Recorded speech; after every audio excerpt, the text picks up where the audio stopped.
பேரன்பு கொண்டு நாங்கள் நேசிக்கின்ற உறவுகள் அனைவருக்கும் அன்பு நிறைந்த வணக்கம்.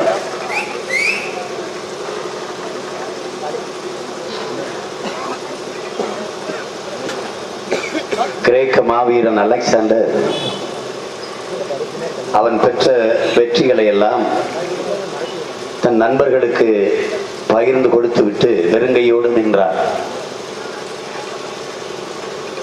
நண்பர்கள் எல்லாவற்றையும் எங்களிடத்தில் கொடுத்து விட்டாயே அலெக்சாண்டர், உன்னிடத்தில் என்ன இருக்கிறது என்று கேட்டார்கள். அவன் வேகமாக ஓடி சென்று தன் குதிரையின் மீது ஏறி உட்கார்ந்து கொண்டு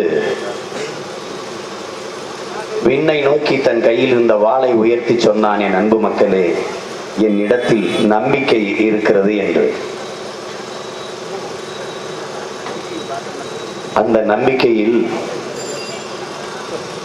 இந்த தேர்தலில் உங்கள் பிள்ளைகள் அனைத்து தொகுதிகளிலும் போட்டியிடுகிறோம்.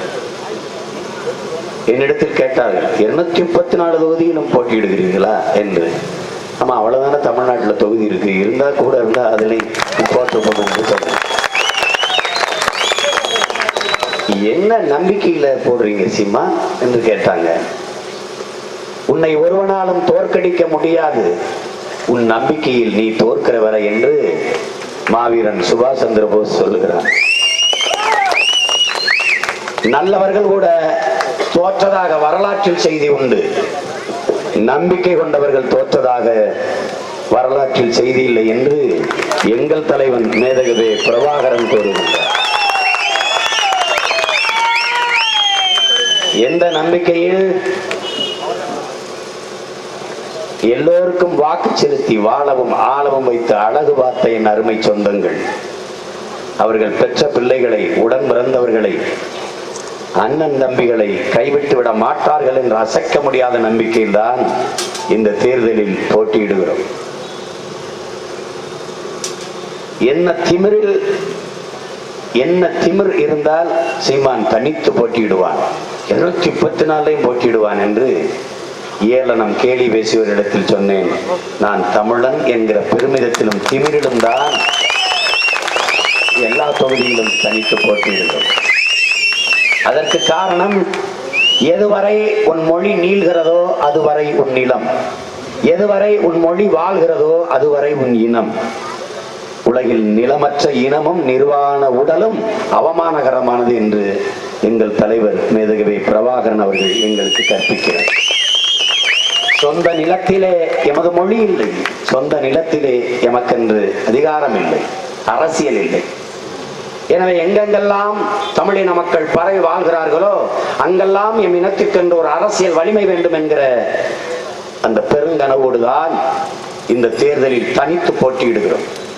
50 ஆண்டுகளாக என் தாய் நிலத்தில், தமிழர் நிலத்தில், தமிழர் நாட்டில் நடந்து வருகிற இந்த கொடிய ஆட்சி முறையில் பணம், பதவி, ஊழல், லஞ்சம், அடக்குமுறை, ஒடுக்குமுறை, கொலை, கொள்ளை, கற்பழிப்பு, சாதிய இழிவு, தீண்டாமை, பெண்ணிய அடிமைத்தனம், மது, இது எல்லாவற்றையும் தூக்கி எறிந்து இந்த பசி பஞ்சமற்ற ஒரு தூய ஒரு கனவு தேசத்தை, என் தாய் நிலத்தை, உலகத்தில் வளர்ந்துவிட்ட பல்வேறு நாடுகளுக்கு இணையாக எங்கள் தாய் நிலத்தை, தமிழர் நிலத்தை, தமிழர் நாட்டை உயர்த்த முடியாதா என்கிற ஏக்கத்தோடும் தவிப்போடும் தான் உங்க பிள்ளைகள் இந்த அரசியல் களத்தில், தேர்தல் களத்திலே போட்டியிடுகிறோம். போட்டியிடுகிற கட்சியிலே 234 தொகுதியிலும் புத்தம் புதிய வேட்பாளர்கள், இதுவரை தேர்தலிலே போட்டியை இடாத ஒரு வேட்பாளர்கள் நாம் தமிழர் கட்சியில் தான் போட்டியிடுகிறோம். தாயின் மாறில் கறந்த பால் போல கரைபடியாத கைகளோடு உங்கள் பிள்ளைகள் நிற்கிறோம். அவரிடத்தில் ஊழல் லஞ்சம் வாங்கினான், இவரிடத்தில் இந்த இதில் ஊழல் செய்தான், எந்த குறையும் சொல்ல முடியாத கரைபடியாத பிள்ளைகளாக என் மண்ணுக்கு மக்களுக்குமாக களப்பணி ஆற்ற உழைக்க வந்து நிற்கிற பிள்ளைகள், மாற்றத்திற்காக நிற்கிற பிள்ளைகள். அதுவும் ஆட்சி மாற்றம் அல்ல, அடிப்படை அமைப்பு அரசியல் மாற்றத்திற்காக வந்த பிள்ளைகள். என்ன அடிப்படை? ஒரு அடிப்படை உரிமை மனிதனுக்கு, ஒவ்வொரு மனிதனுக்குமானது அடிப்படை கல்வி, மருத்துவம், குடிநீர். இது வியாபாரமாக நிற்கிறது. இது மூன்றையும் கொடுக்க வேண்டியது அரசின் கடமை. அதை கொடுக்காமல் இருப்பது மாபெரும் கொடுமை. எனவே அந்த கல்வி, மருத்துவம், தூய குடிநீரை அனைவருக்கும் இலவசமாக கொடுப்பது, இதுவரை இல்லாத இந்த மாற்றத்தை கொடுப்பது முதன்மையான கடமை என்று உங்கள் பிள்ளைகள் வந்து நிற்கிறோம். பெருந்தலைவர் காமராஜர் இந்த நாட்டை ஆளுகிற போது உண்மையும் நேர்மையும் எளிமையான நிர்வாகமாக இருந்தது. ஆனால் இன்று ஊழல், லஞ்சம், ஆடம்பர நிர்வாகமாக மாறி நிற்கிறது. மறுபடியும் இதை மாற்றி உண்மையும் நேர்மையும் எளிமையுமான நிர்வாகமாக மாற்றுவதற்கு உங்கள் பிள்ளைகள் வந்து நிற்கிறோம். அதுதான் மாற்றம். மாற்றம் என்பது வெறும் வார்த்தை மாற்றம் அல்ல, தத்துவ மாற்றம், கருத்தியல் மாற்றம், கொள்கை மாற்றம். அதான் மாற்றம். கல்வி ஏன் இலவசம்? அறிவு விற்பனைக்கு இருக்கக்கூடாது. அறிவு விற்பனைக்கு இருக்கிற தேசம் உருப்படாது. ஏழைக்கு ஒரு கல்வி, பணக்காரனுக்கு ஒரு கல்வி என்று இருக்கிற நிலை நாடல்ல. அதற்கு பேர் ஜனநாயகம் அல்ல. அந்த ஆட்சிக்கு பேர் மக்களாட்சி அல்ல. தனி முதலாளியிடம் என் அறிவு அடமானத்தில் இருப்பதை நான் எதிர்க்கிறேன். ஒரு நாடு, ஒரு அரசு என்பது கல்வியை தன் குடிமக்களுக்கு சரியாக, சமமாக, தரமாக கொடுக்க வேண்டியது அரசின் கடமை. அதை இதுவரை ஆண்ட கட்சிகள், திமுக, அதிமுக, இந்த இரண்டு பெரும் கட்சிகளின் ஆட்சிகள் செய்யல. பெருந்தலைவர் காமராஜர் ஆட்சியில் கல்வி பொதுமையாக இருந்தது. ஏழை கொன்று பணக்காரனு கொன்று இல்லை.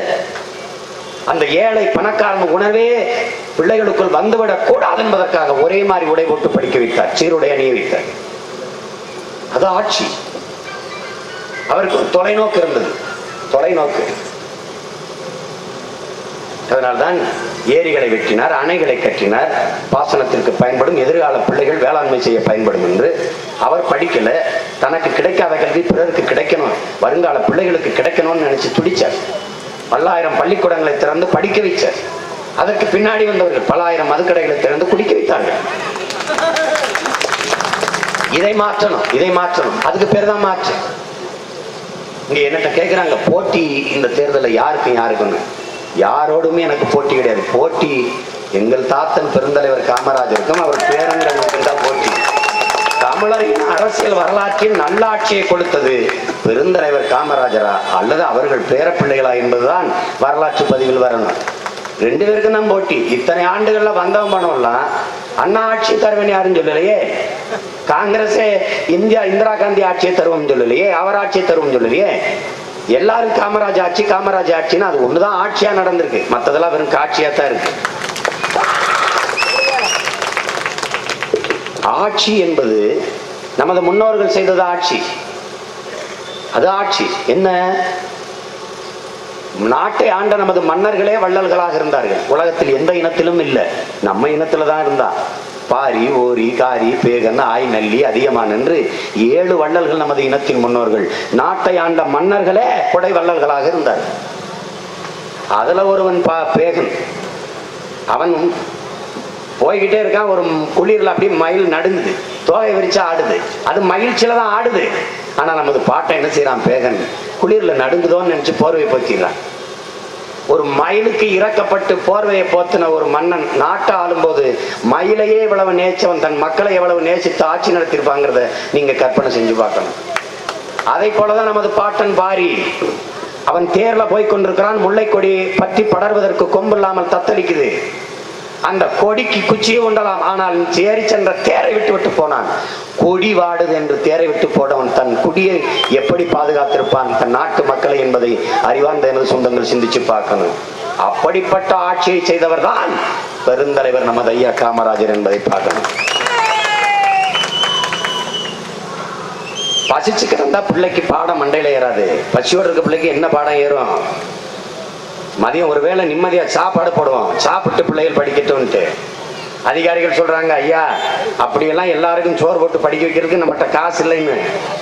இருக்கிறவரை போடுவோம், இல்லைன்னா என்கிட்ட சொல்லுங்க, நான் மடியேந்தி ஊர் ஊரா பிச்சை எடுத்துட்டு வரேன், மக்கள்கிட்ட பிச்சை எடுத்துட்டு வந்து படிக்க வைப்போங்கிறாரு. பிச்சை எடுத்தாவது தன் நாட்டு மக்களை படிக்க வைக்க வேண்டும் என்று நினைத்த தலைவர் இங்கே எல்லா பக்கமும் கடையை திறந்து எப்படியாவது இவங்களை குடிக்க வச்சு குடியாரனாக்கணும்னு நினைக்கிற தலைவர்கள். மாற்றம் என்பது எது மாற்றம்? இந்த இந்த இந்த சாராய அதிபர்களுக்குள்ள மாற்றம் இல்ல. இந்த நாட்டுல எத்தனை முதலமைச்சர், எந்த முதலமைச்சர் சாராய தொழிற்சாலை வச்சிருக்காங்க கேரளாவில் உம்மன் சாண்டி அல்லது அச்சுதானந்தன், ஆக்கி ஆண்டனி, ஆந்திராவில் சந்திரபாபு நாயுடு, யாரு? கர்நாடகாவில் சீதாராமையா அல்லது எடியூரப்பா, யார் வச்சிருக்கா? இந்தியாவிலே 2 முதலமைச்சர், தமிழ்நாட்டு ஆண்ட முதலமைச்சர் தான் 2 பேரும் சாராய ஃபேக்டரி வச்சிருக்காங்க, சாராய தொழிற்சாலை.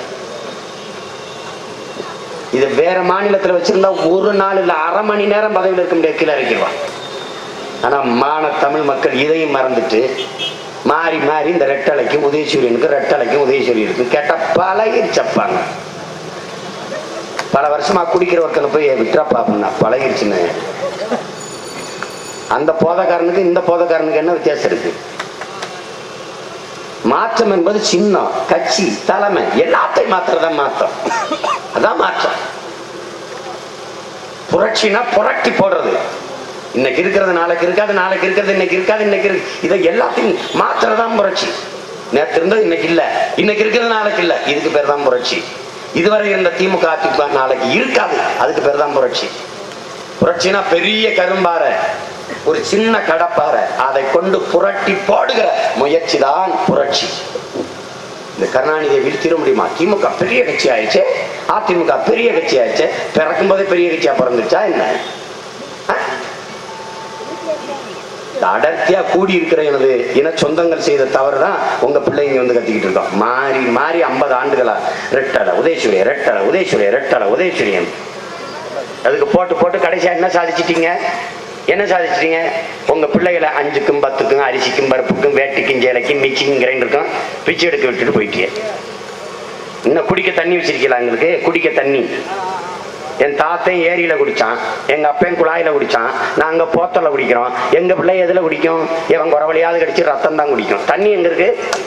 தண்ணி எங்க இருக்கு நாட்டுல? அதை கவலைப்படுவார் ஐயா கருணாநிதி, அம்மையார் ஜெயலலிதா வந்த ஆட்சியில வரைவில் இருக்க தண்ணீர் உயிர் ஆகாரம், தண்ணீர் விற்பனைக்கு அல்ல, அதை பொதுமையாக்கி அரசே தன் குடிகளுக்கு தண்ணீர் இலவசமாக கொடுக்கும். ஒரு வரைவு இருக்கா? சொல்லுவாங்களா? கல்வி அறிவு விற்பனைக்கு அல்ல, அது பொதுமை. ஏழைக்கு ஒன்று பணக்காரனுக்கு ஒன்று இல்ல, எல்லாருக்கும் சமம். சரியான தரமான கல்வி எல்லாருக்கும் இலவசம். அறிவிக்க முடியுமா? அறிவிக்குமா? நாங்க அறிவிக்கிறோம். உங்கள் பிள்ளைகள் நாம் தமிழர் ஆட்சியில் கல்வி, மருத்துவம், குடிநீர் இலவசம், அனைவருக்கும் இலவசம். சொல்ல சொல்லு பாப்போம். செய்யாது, செய்யாது. ஏன்? கல்வி வியாபாரம் இருக்கணும். ஏன் இருக்கணும்? பெருந்தலைவர் ஆட்சி காலத்துல கல்வி வியாபாரம் இருந்ததா? எல்லாம் அரசாங்கத்திட்ட இருந்தது. அரசு மருத்துவமனையா இருந்தது, அரசு பள்ளி கல்லூரிகளா இருந்தது. அதுல படிச்சது தான் அப்துல் கலாமும் மயில்சாமி அண்ணாதுரையும். சாதிக்கல, சாதிக்கல. ஒரு அரசு மக்கள்கிட்ட, குடிமக்கள்கிட்ட கல்விக்கான காசை எடுத்துக்கிறது, மருத்துவத்துக்கான காசை எடுத்துக்கிறது, குடிநீருக்கான காசை எடுத்துக்கொண்டு இது அடிப்படை தேவையான இது மூன்றையும் தனியார் முதலாளிகள்கிட்ட இருந்து வாங்குற நிலைமையில வச்சிருந்தா இது கொடுமையா இல்லையா? அதிக காசு இருக்கிறவன் நல்ல கல்வியை பெற்றுக் கொள்ளலாம், காசு இல்லாத இதுதான் கல்லூரின்னு பார்த்துட்டு வீட்டுக்கு போகலாம். அதிக பணம் வச்சிருக்கு, நல்ல மருத்துவமனையில படுத்து உயிரை காப்பாற்றி வீட்டுக்கு வரலாம். அது இல்லாதவன் பாடையில படுத்து நேர சுடுகாட்டுக்கு போகலாம். இது ஒரு ஆட்சியா? இது ஒரு நாடா? இதான் நாடு. இதுக்காக ஓட்டு போடுறோம், இதுக்காக ஓட்டு போடுறோம். இந்த வாழ்க்கைக்காவா 5 ஆண்டுக்கு ஒரு முறை நம்ம ஓட்டு போடுறோம்? தேர்தல் என்பது வாக்கை வைக்கிற சந்தையா? இல்ல, அடுத்த 5 ஆண்டு கால வாக்கை தீர்மானிக்கிற சிந்தனை. அதை சிந்திச்சு பார்த்து வாக்கு செலுத்தணும். என்ன இந்த 2 கட்சியும் ஆண்டுச்சு பார்த்தாச்சு. 50 ஆண்டுகள் ஓடிடுச்சு, அரை நூற்றாண்டுகள். 25 ஆண்டுகள் முழுமையான அதிகாரம் ஐயா கலைஞருக்கு, 15 ஆண்டுகள் முழுமையான அதிகாரம் அம்மையார் ஜெயலலிதாவுக்கு. இதுவரை செய்யாத ஒன்றை இனி அடுத்த வர 5 ஆண்டுகளில் என்ன செய்ய போறாங்க? என்ன செய்ய போறாங்க? தன்மானமிக்க தமிழர்கிட்ட கேட்கிறேன், 94 வயதுல ஐயா கலைஞரை நீங்க முதலமைச்சராக்கி உட்கார வச்சா உலகத்துல வாழ்றவன் உங்களை என்ன நினைப்பான்? மற்ற நாட்டுக்காரன் இந்த நாட்டை என்னடா 98 old man Tamil Nadu chief minister, 94 வயது. இடையில எவனுமே தமிழை இல்லையா? படிக்கவே இல்லையா? படிச்சவன் இந்த மண்ணை மக்களை நேசிக்கிற ஒரு இளைஞனே இல்லையா? இத்தனை பெரிய நாட்டு, இந்த நாட்டையால ஒருத்தனும் கூட தகுதி இல்லையா? இந்த வயதான பெரியவரை தூக்கி வச்சிருக்கானு நினைச்சா ஒரு மானம் கிடையாது. உட்கார எந்திரிக்கிற முடிகிற வயசுலேயே ஒன்றும் செய்யல, ஓட நடக்கிற காலத்திலேயே. இப்ப உட்கார எந்திரிக்க முடியாத காலத்துல 2 பேரும் என்ன செய்ய போறாங்க? என்ன செய்ய போறாங்க? 94 வயது தாத்தா, ஒரு 70 வயது பாட்டி வீட்டுல இருந்தா என்ன பண்ணுவீங்க? என்ன வேலை கொடுப்பீங்க? நாட்டுல இருந்தா முதலமைச்சர் வேலை கொடுப்பீங்களா? என்ன வேலை கொடுப்பீங்க? நான் நின்று பேசிட்டு இருக்கேன், 10 மணி நேரம் பேசினேன் ஒரு நாளைக்கு. 8 மணிக்கு கிளம்புறேன், இரவு 10 மணி வரைக்கும் வெயில்ல நிக்கிறேன். நிக்க சொல்லு ஐயா கலைஞரை நிக்க சொல்லு, அம்மையார் ஜெயலலிதா பாருங்க, முடியல. இல்ல தமிழ் அறிவியலின் அடையாளமாக இருந்த ஐயா அப்துல் கலாம் இறந்து போனாரு. அவர் இறப்புக்கு ஒரு மாலை வச்சு ஒரு வணக்கம் செலுத்த முடியல.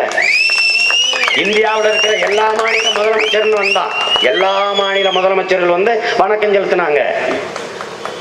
தமிழ் படிச்சா வேலை கிடைக்குமா, தமிழ் படிச்சா சோறு கிடைக்குமான்னு புலம்பிக் கொண்டிருந்த இனத்திலிருந்து தமிழ் படித்தால் விண்ணை தொடலாம், மண்ணின் எல்லா இடத்திலும் புகழ் பெறலாம் என்று நிரூபித்த ஒரு மகன் ஐயா அப்துல் கலாம். ஏன் வரல ஜெயலலிதா அம்மையார்? முடியல, உடம்புக்கு முடியல. ஆனா சோவுக்கு உடம்புக்கு முடியல, வீட்டுல போய் பார்க்க முடியுது, அது முடியுது. அப்துல் கலாம பார்க்க முடியல, வர முடியல, உண்மையில உடம்பு முடியல. இந்த 70 வயசுக்குள்ளேயே 70 முறை உடநாட்டுக்கு போய் ஓய்வு எடுக்க வேண்டியது இருக்கு.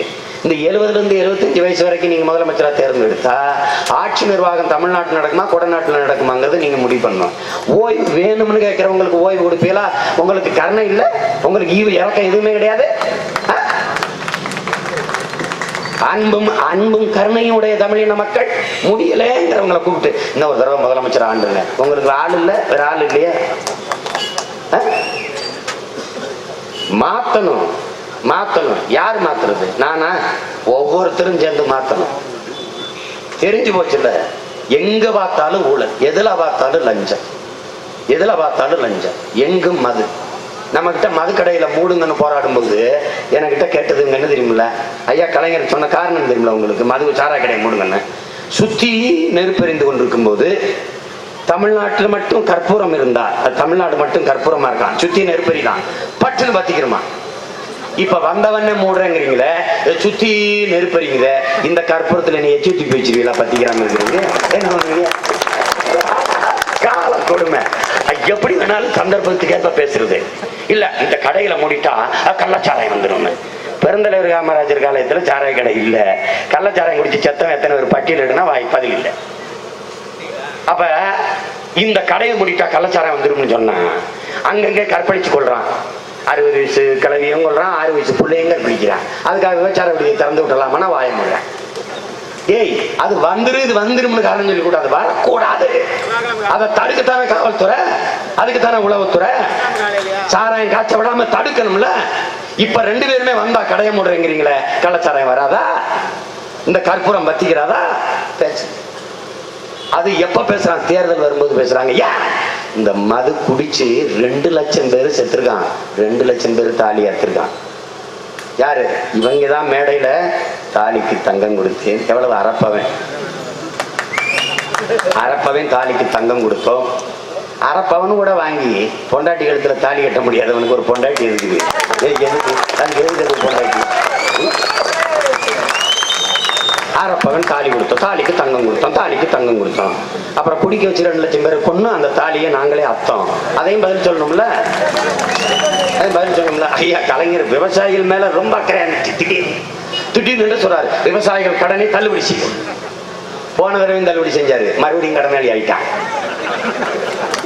மாணவர்கள் கடனை தள்ளுபடி செய்தேன், கல்வி கடனை தள்ளுபடி செய்து போன தடவை தள்ளுபடி பண்ணாரு, மறுபடியும் கடனாளி ஆயிட்டான். இப்ப நாம என்ன கேட்கிறோம்?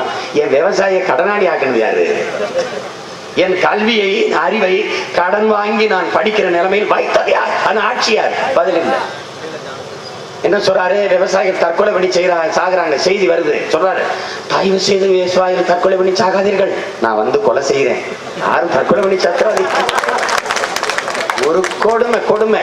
மதுவுக்கு எதிரான போராட்டம் முழக்கமிடுறாங்க. திராவிட முன்னேற்ற கழக உடன் பிறந்தார்கள். அறுக்காதே தாலியத்தான் அறுக்காதே, நாங்க தான் அறுப்போம், யாருமே அறுக்காத. ஒரு கொடுமை. சாராய கடை, மதுக்கடைகளை நாங்கள் வந்தால் மூடுவோம், வந்தபோது ஏன் மூடல? அப்படி கேட்டா வாய மூடுவோம். பதில் என்ன இருக்கு? சரி, வந்தால் சாராய கடையில மூடுங்க. இப்ப வர்றதுக்கு முன்னாடி நீங்க 2 பேரும் காய்ச்சி இருக்கிற சாராய ஆடைகள் இருக்குல்ல, அதை மூடுங்கன்னா பேச்சு கிடையாது. எங்க இதுல கூட்டத்துல யாராவது கோயில் திருவிழாவுக்கு நம்ம சின்னத்தாம மக பெரியத்தம்மக திருமணத்துக்கு ஒரு சாராயத்தை காய்ச்சி குடிச்சிட்டு பார்ப்போம். நீங்களும் நானும் காய்ச்சினா கள்ளச்சாராயம், அதையும் ஐயா கருணாநிதி அம்மா ஜெயலலிதா காய்ச்சினா நல்ல சாராயம். இதுதான் நாடு. இந்த கொடுமையை ஒழிக்கணும். சும்மா மறுபடி இதுக்குள்ளே சுத்திக்கிட்டு இருக்க கூடாது. இதுக்குள்ளே சுத்தி கொடுக்க கூடாது. பூமியின் சொர்க்கமா இந்த நாட்டை மாத்தி படைக்க உங்க பிள்ளைகள் துடிக்கிறோம். வானத்திலிருந்து இறங்கி வரல. இந்த கருணாநிதி, எம்ஜிஆர், ஜெயலலிதா பார்த்து அரசியல் செய்ய வந்தவங்கன்னு நீங்க நினைக்காதீங்க. தான் செத்தாலும் சரி என் இனம் வாழ்ந்தால் போதும் என்று வாழ்ந்த தலைவனின் பிள்ளைகள். நல்லா புரிஞ்சுக்கணும், நல்லா புரிஞ்சுக்கணும். எல்லா வேலையும் விட்டுட்டு இந்த வேலையை செய்ய வந்தோம்னா எங்களை விட எங்கள் இன மக்களை நாங்கள் உயிருக்கு மேலாக நேசிக்கிறோங்கிறதான் காரணம். இவ்வளவு அக்கறையா அன்பா எவனும் வந்து பேச மாட்டான்.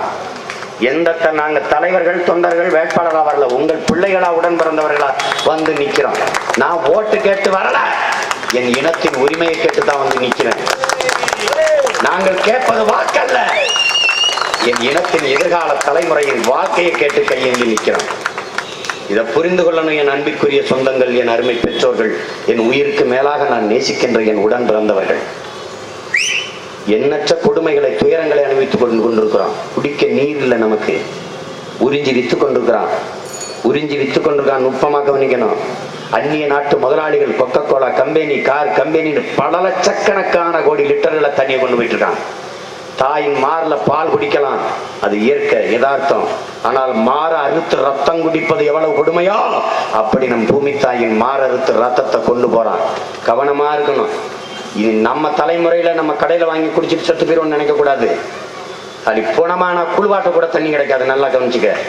எல்லாம் செத்து போச்சு. காக்கை, மைனா, சிட்டு எல்லாம் செத்து போச்சு. இந்த மரங்கள்ல இரவுகள்ல எத்தனை காக்கைகள் கான்னு கத்திக்கிட்டு இருக்கோம் உங்களுக்கு தெரியும். அடைய வரும்போது இன்னைக்கு ஒரு காக்கை சத்தம் இல்லை. ஏன்? செத்துருச்சு. கொன்னது நம்ம தான். நாளைக்கு நம்ம செத்தா கருமாதிக்கு சோறு வச்சா கூட கத்த காக்கை இருக்காது. காக்கை செத்தா என்ன, மைனா செத்தா என்ன, சிட்டுக்குருவி செத்தா என்னன்னு கேட்க கூடாது. இந்த மரம் இருக்கு, வேப்ப மரம், இந்த அங்க நேர மரம் வேப்ப மரம் இருக்கு. இந்த மரத்திலிருந்து எத்தனை பழம் விழுவும் பழுத்து நீங்க பார்க்க போறீங்க. ஆனா அந்த இடத்துல ஒரு பழம் முளைச்சிருச்சுன்னா எனக்கு அடிச்சு பேசுங்க முளைச்சிருச்சுன்ட்டு. நான் வந்து உங்ககிட்ட கேட்கிறேன், எத்தனை முத்து எத்தனை பழம் பழுத்து விழுந்தாலும் ஒரு விதை முளைக்காது. எப்ப முளைக்கும்? காக்காயும் மைனாவும் அந்த பழத்தை சாப்பிட்டுட்டு கழிவா கீழே போட்டாதான் அது முளைக்கும். இதுதான் உயிர் சூழல், பல்லுயிர் பெருக்கம், உயிரியல். இதை இயற்கை விதி. இதை புரிஞ்சுக்கணும். காக்கா செத்துச்சுன்னா என்ன சீமான்னு கேட்கக்கூடாது. உயிர் பெருக்கமே இருக்காது, மரங்கள் இருக்காது. மரங்கள் இல்லை என்றால் மனிதன் வாழவே முடியாது. அதை புரிஞ்சுக்கணும். வெறுமனே வீசுகிற நச்சு காற்றை மூச்சு காற்றாக மாத்துகிற பணியை மரம் செய்யுது. மரம் இல்லை என்றால் மழை இல்லை, மழை இல்லை என்றால் மண்ணில் ஒன்றுமே இல்லை, ஒண்ணுமே இல்லைன்னா நீங்கள் நானும் இல்லை. வாழ்க்கையின் தத்துவத்தை புரிஞ்சுக்கணும். இதுதான் இயற்கை. அரசியல்னா என்ன? இதுதான் அரசியல். அரிசியும் பருப்பும் அண்டாவும் உண்டாவும் ஆடும் மாடும் மூக்கத்தையும் குவாற்றும் பிரியாணியும் அல்ல. அரசியல்னா இதுதான். சிட்டுக்குருவி செத்தா என்ன? சிட்டுக்குருவி செத்து போச்சு, செத்தா என்ன? ஒண்ணுமே இருக்காது உலகத்துல. தேனி செத்தா என்ன? தேனீக்கள் செத்து போனா என்ன? பூச்சி செத்தா என்ன? பண்டு செத்தா என்ன? செத்தா நாம இருக்க மாட்டோம் உலகத்துல. மற்ற உயிரினங்களும் மரங்களும் மனிதர்கள் இல்லாமல் வாழும். மற்ற உயிரினங்களும் மரங்களும் இல்லாமல் மனிதன் வாழவே முடியாது. இதுதான் சத்தியம். இதை தெரிந்து கொள்ளணும். இது ஏன் நான் சொல்றேன்? நீங்க கஷ்டப்பட்டு என்னை படிக்க வச்சதுனால, உங்க காசுல படிச்சதுனால, எங்களை பெற்று போட்ட பாவத்துக்கு, உங்க கூட பிறந்த பாவத்துக்கு வந்து கத்திக்கிட்டு நிக்கிறோம். உலகம்ங்கிறதும் வாக்குங்கிறதும் அரசியலுங்கிறதும் வேற. இவன் நமக்கு செஞ்சுக்கிட்டு இருக்கிறது அரசியலும் இல்லை, ஆட்சியும் இல்லை. கொடுமை கொடுமை கொடுமை.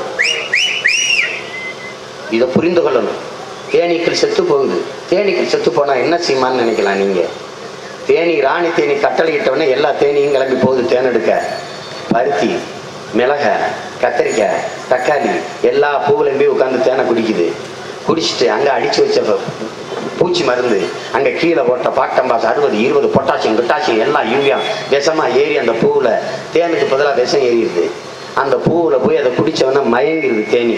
எந்த பாதையில பயணிச்சு வந்ததோ திருப்பி அந்த பாதையில போறதுக்கு பதிலா டாஸ்மார்க்ல தண்ணியை போட்டு நம்மால் எப்படி தள்ளுறாடானோ அதை அந்த மாதிரி அந்த தேனை பிடிச்சி மயங்கி அப்படியே எந்த பக்கம் போறோம் தெரியாம திசை மாறி போய் செத்துருது.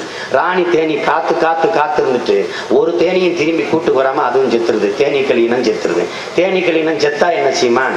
கத்திரிக்காய் விதைச்சிட்டோம், பூசணிக்காய் விதைச்சிட்டோம், சுரக்காய் விதைச்சிட்டோம், பருத்தி விதைச்சிட்டோம், தக்காளி விதைச்சிட்டோம், எல்லாம் விதைச்சிட்டோம். பூக்கு ராஜா காய்க்காது ராஜா. ஏன் ராஜா? இந்த தேனி இருக்க இந்த வண்டு இது போய் மிளகா பூவுல உட்காந்து இன்னொரு மிளகா பூவுக்கு போய் ஒரு தக்காளி பூவுல உட்காந்து இன்னொரு தக்காளி பூ போய் இந்த மூக்களையும் ரெக்கைகளையும் மகரந்த துகள்களை ஒட்டி கொண்டு போய் இன்னொரு பூவுல உட்கார்ந்து இந்த மகரந்தத்தை கடத்தி விட்டா தான் அது சூழ் கொண்டு கரு கொண்டு காய்க்கும். இப்ப இந்த உயிர் பெருக்கத்தை காயாக்குறது பழமாக்குறத இந்த வண்டு தான். இந்த வண்டு செத்துருச்சுன்னா பூக்கும் காய்க்காது, சோத்துக்கு பதிலாக மண்ணை திண்டி சாக வேண்டியதான். இப்ப தெரியுதா தேனீக்களின் உயிர் அவசியம் எவ்வளவுன்னு? அது மாதிரிதான் சிட்டுக்குருவி தேன் எடுக்கும்போது மூக்குல போய் ஒவ்வொன்னா கொத்தி கொத்தி கொத்தி கொத்தி இந்த பூவில் இருக்க மகரந்த தங்க கிடத்தி அந்த பூவில் இருக்க மகரந்த தங்க கிடத்தி தான் பூக்குது காய்க்கு. அதெல்லாம் செத்தா என்னன்னா நாம செத்து போவோம்னு தெரியணும். இவ்வளவு இதை ஏன் சொல்றோம்னா என் மக்களுக்கு இது தெரியணும். அரசியலுங்கிறது வேற வேற. அது தெரியாம சும்மா இந்த ரெட்டலைக்கு உதயசூரனுக்கு ஓட்டு போடுறதல்ல அரசியல். ஓட்டு போடுறதல்ல அரசியல். உரிமையை மீட்பது, அதை காப்பது, தன்மானத்தோட வாழ்வது, அனைவருக்கும் கல்வி. பகத்சிங் என்ன சொல்றான்? பாலு கலாத குழந்தை, கல்விக்கு ஏங்காத மாணவன், வேலைக்கு அலையாத இளைஞன், இதுதான் என் கனவு இந்தியா என்கிறான். அப்படிப்பட்ட ஒரு இந்தியா இருக்கா? இல்ல. நாங்கள் உங்கள் பிள்ளைகள் சொல்றோம், அனைவருக்கும் வேலை, அனைவருக்கும் கல்வி, கல்விக்கேற்ற வேலை, கட்டாய கல்வி, அனைவருக்கும் கல்வி, கல்விக்கேற்ற வேலை, வேலைக்கேற்ற சம்பளம், அந்த சம்பளத்தை கொண்டு ஊதியத்தை கொண்டு பெருமை மிக்க வாழ்வு, பிச்சை எடுத்து நிற்கிற வாழ்வு அல்ல. இலவசங்களை எதிர்பார்த்து நிற்கிற ஏழ்மை நிலையில் என் இன மக்கள் இல்லாத நிலைக்கு வாழ்க்கை தரத்தை உயர்த்துவது, அதுதான் இந்த நகர். 500 ரூபாய் ஒரு கிலோ அரிசி வாங்கி சாப்பிட வசதி என் மக்களுக்கு, அதான் வாழ்க்கை தரம். அதுதான் வாழ்க்கை தரம். இன்டர்நெட், இமெயில், வாட்ஸ்அப், உலகம் 21ஆம் நூற்றாண்டின் எல்லாமே என் கைக்குள்ள இருக்கு, உள்ளங்கைக்குள்ள இருக்கு, செல்போன்ல இருக்கு, அலைபேசிக்குள்ள. ஆனா வயிறு பசியோட இருக்கு. காரு 1 கோடி, உள்ள ஏசி, குடிக்க தண்ணி கடையில வாங்கி குடிக்கிறேன், இறங்கினா சோறு எவன் போடுவான்?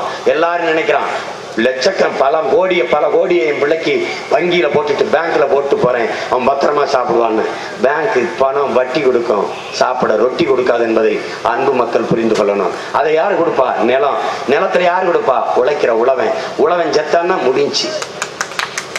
அப்ப விவசாயி தற்கொலை பண்ணி சாகுற நிலைக்கு வச்சவன் யார்? இந்த ஆட்சியாளன். ஒரு விவசாயி சாகுறான், இன்னைக்கு செய்தி, நாம சோறு இல்லாம சாக போறோம், அதுக்கான எச்சரிக்கை மணி, முன்னறிப்பு, அதை கவனிச்சுக்கிறோம். என் அன்பிற்குரிய மக்களே, சிற்பங்கள் இல்லை என்றால் கோயிலுக்கு சிறப்பு இல்லை, சிற்பிகளே இல்லை என்றால் கோயில்களே இங்கு இல்லை, விவசாயி இல்லை என்றால் உலகமே இல்லை. இதை புரிஞ்சுக்கணும்.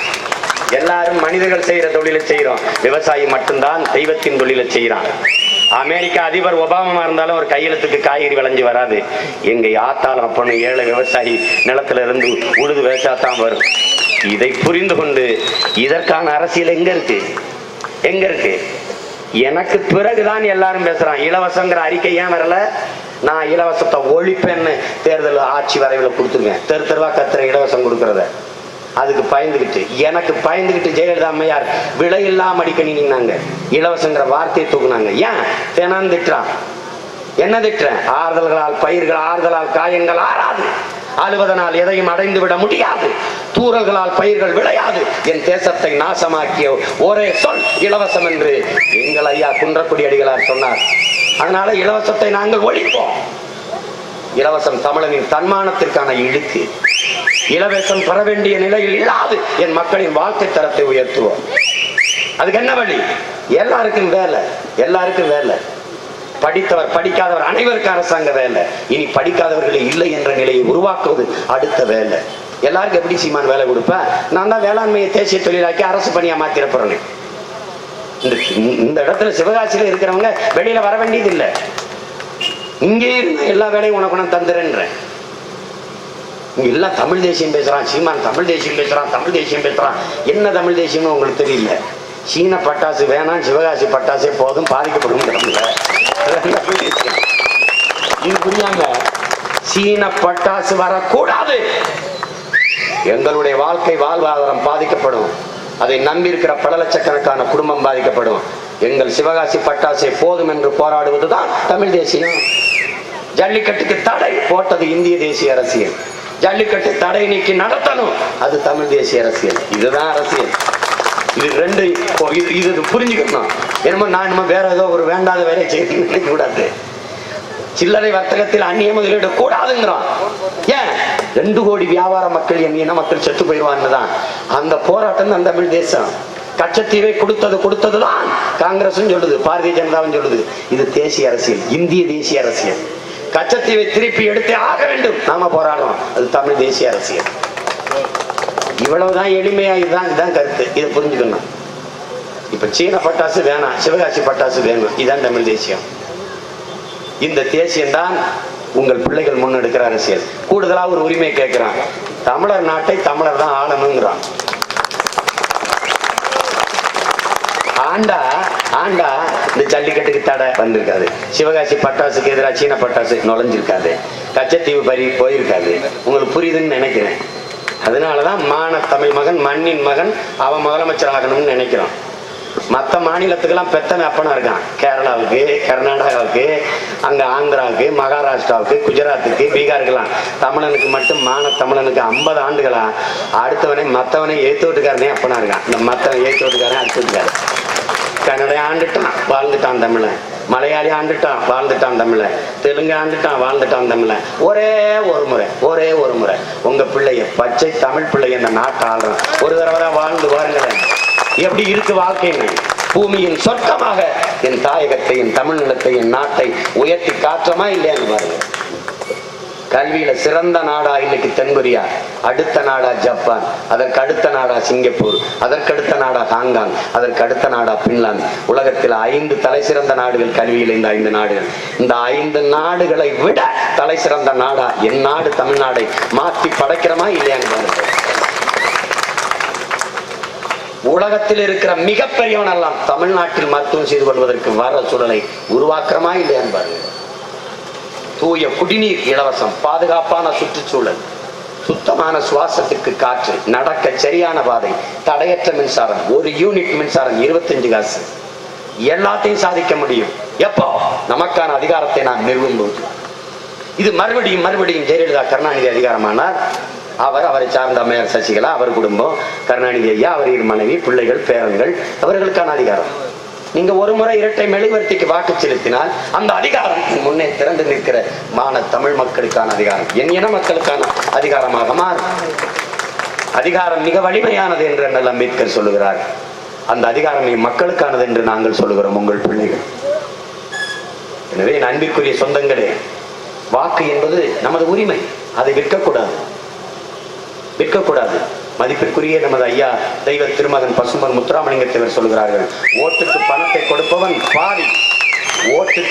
கொடுப்பவன் பாவி, அந்த பணத்தை வாங்கி கொண்டு வாக்கு செலுத்துபவன் தேச துரோகி என்கிறார்கள். அந்த தேச துரோக குற்றத்தை செய்யாது நீங்கள் இருக்க வேண்டும். என்னிடத்தில் கேட்கிறார்கள், என்னதான் நீ கத்துனாலும், நீ கதறினாலும் உன் மக்கள் பணத்தை வாங்கிட்டு ஓட்டு போட்டுருவாங்க, நீ என்ன செய்ய முடியும் சீமான் என்று எல்லாரும் என்னை கேட்கிறாங்க. நான் பந்தயம் கட்டியிருக்கேன், இந்த தேர்தலில் பணத்தை வாங்கி கொண்டு என் மக்கள் வாக்கு செலுத்த போறது இல்லை என்று. அவ்வளவு உறுதியா அப்படி சொல்றாங்க. என் இன மக்களின் மீது அசைக்க முடியாத நம்பிக்கை நான் வைத்திருக்கேன். என்னதான் வறுமையில, பசியில, பட்டினியில, ஏழ்மையில இருந்தாலும் என் மக்கள் ஆட்டடிப்பாங்க, மாட்டடிப்பாங்க, உழுது வளைக்கிற நாள் காட்டக்கூட விற்பாங்க, குடியிருக்கிற வீட்டை கூட அடமானம் வைப்பாங்க, நேசித்து கட்டி வந்த பொண்டாட்டியின் தாலியை கூட அடமானம் வைப்பாங்க. ஆனால் தன்மானத்தையும் தான் பிறந்த இனமானத்தையும் ஒருபோதும் அடமானம் வைக்க மாட்டார்கள். உறுதியான நம்பிக்கையோடு பந்தயம் கட்டியிருக்கேன். எனவே தமிழ் மக்களே, மறந்து விடாமல் வரலாறு நமக்கு அளித்திருக்கிற வாய்ப்பு, ஒரு மாற்றத்திற்கான மாபெரும் புரட்சியை முன்னெடுக்கிற வாய்ப்பு. இதை புரிந்து கொண்டு மறுபடியும் இரட்டை இலை சின்னம் உதயசூரியன் என்று இல்லாது இனி ஒரே சின்னம், தமிழர் தேசியத்தின் சின்னம் இரட்டை மெழுகுவர்த்தி என்பதை கவனத்தில் வைத்துக் கொண்டு வாக்கு செலுத்த வேண்டும். தன்மான மிக்க என் தமிழ் சொந்தங்களே, 2016 படைப்போம் புதிய அரசியல் வரலாறு.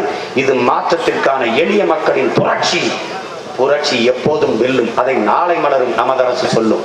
இந்த தொகுதிகளை போட்டியிடுகிற என் ஆர்வீர் இளவல் பாபு அவர்களுக்கு இரட்டை மெழுகுவர்த்தி சின்னத்திலே வாக்கு செலுத்தி நீங்கள் அவரை வெற்றி பெற செய்ய வேண்டும். இந்த வெற்றி என்பது சீமானின் வெற்றி அல்ல, பாபுவின் வெற்றி அல்ல, நாம் தமிழர் கட்சியின் வெற்றி அல்ல, உலகெங்கும் பரவி வாழக்கூடிய 13 கோடி தமிழ் தேசிய மக்களின் வெற்றி, தமிழரின் தன்மானத்திற்கு, இனமானத்திற்கான வெற்றி என்பதை நினைவில் வைத்துக் கொண்டு வாக்கு செலுத்துங்கள். மதிப்புமிக்க வாக்கை எங்களுக்கு தந்து நமக்கான அதிகாரத்தை நிறுவ வாய்ப்பு தாருங்கள். என் அன்பு சொந்தங்களே, நாமே மாற்று, நாம் தமிழரே மாற்று. வணக்கம்.